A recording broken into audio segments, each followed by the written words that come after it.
पवन सिंह को आप कंपटीटर नहीं मानते? नहीं सॉरी, मैं क्यों मानूंगा उनको कंपटीटर? वो गायकी के अलावा उनके पास है क्या जो मैं उनको कंपटीटर मानूं? हाँ जी, क्या हाल है?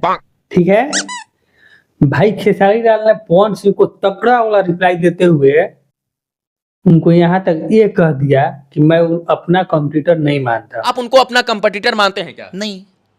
आप पवन सिंह को अपना कंपटीटर नहीं मानते? नहीं, सब यहाँ तक तो ठीक था, लेकिन वो अपने आप को बड़ा दिखाने के लिए ये तक भूल गए कि बाप बाप होता है।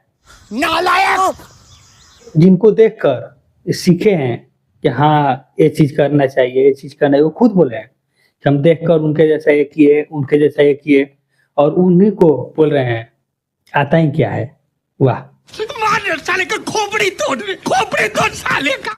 भाई साहब, ये अपने आप को बड़ा दिखाते दिखाते इतना हद तक आगे बढ़ गए कि ये तक बोल दिए कि जो पवन सिंह का पॉडकास्ट देखे हुए लोग हैं बस केवल इसलिए देखे हैं कि खेसारी के बारे में क्या बोले हैं। शुभंकर मिश्रा जी वाला जो ब्रॉडकास्ट था, अगर दुनिया ने अगर देखा है तो सिर्फ इसलिए देखा है कि वो खेसारी के बारे में क्या बोले। हाँ। जब ऐसा होता ना सर, तो समझ लीजिए कि जो पवन सिंह के पॉडकास्ट पर 3 दिन में 35 लाख व्यू आया है और 61,000 लोग लाइव देख रहे थे उस समय, अभी 3 दिन में 35 लाख व्यू आया है।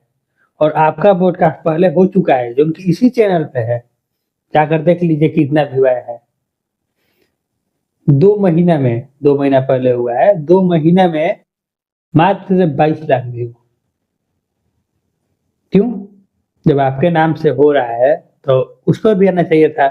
ऐसा नहीं है कि केवल इसी पे आएगा ना, आपके नाम पर दूसरे के वीडियो पर व्यू आएगा, कि आपके नाम पे आपका वीडियो पर व्यू आएगा।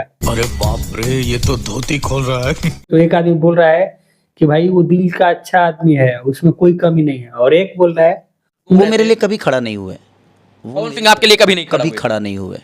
कोई शर्म लिहाज नहीं है। दुनिया का सबसे बेशर्म आदमी का अगर नाम आए ना, वही आएगा। पहले तो विकिपीडिया पर, गूगल पे है कि भोजपुरी का छक्का स्टार कौन है। अब शायद कुछ दिन के बाद ना ये भी आ जाएगा गूगल पे कि दुनिया का सबसे बेशर्म इंसान कौन है, आ जाएगा, पक्का है। जिसका जवाब मुझे लगता है कि जिसका जवाब मुझे देना चाहिए, जो मेरे लायक हैं, जिनसे मैं कंपटीशन कर सकता हूँ, उनका जवाब देता हूँ। मैं सबका जवाब देने के लिए थोड़ी पैदा हुआ हूँ। सही बात है। कौन भैया किसी को जवाब ना देते हैं, नहीं तो अगर जवाब देने पाए जाए ना, समझ लो क्या होगा। अबे मुझे क्या पता, मुझसे पूछे जा रही है बार बार। अगर एक मंच पे वो जवाब देने आ गए ना, तो कम से कम 4 डायलॉग फेमस हो जाएगा और आपको पूरी जिंदगी झेलना पड़ेगा। ये बड़ी अच्छी बात कही आप।